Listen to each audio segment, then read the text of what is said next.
За борлуулалтаа өсгөх 3 аргыг би чам танилцуулах гэж байна. Нэгдүгээр одоо бид нар мэдээ сошиал ертөнцийн ажиллахаас өөр арга байхгүй тий. Сошиал ертөнцийн дээр чи 3 зүйлийг хуваалцах хэрэгтэй. Нэгдүгээр өөрийнхөө туршлагыг за магадгүй чи юу борлуулж байгаа. Энэ power bank байлаа. Миний утасны зэнийг дуусчлаа.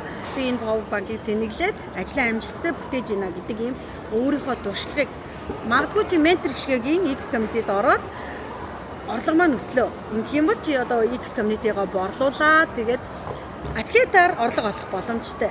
Тэгэхээр өөрийн туршлагыг хуваалцна гэдэг хамгийн чухал байна. За хоёрдугаар чи өөрөө хүмүүс төрүүлж хандаж борлуулах юм. Жишээ нь чи өөрөө ямар нэг юм борлуулж байгаа гэдгээ хэлэхгүй чамайг хүмүүс анзаарахгүй. Би одоо шин сошиалд оруулаад байгаа юм чинь хүн болгон мэдж байгаа байх гэж болгоход яг үүндээ анзаараагүй. Тэгэхээр чи хин нэг рүү би энэ зүйлийг борлуулж энэ чи яах вэ? Чамд ийм хэрэгцээ байна уу гэдгийг хэлэх. За гурав дахь хамгийн чухал зүйл бол чи бизнес эрхлэгчдийн хүрээлэлд юм уу чиний бүтээгдэхүүнийг авах тэр нэгдэлд орох нь хамгийн чухал.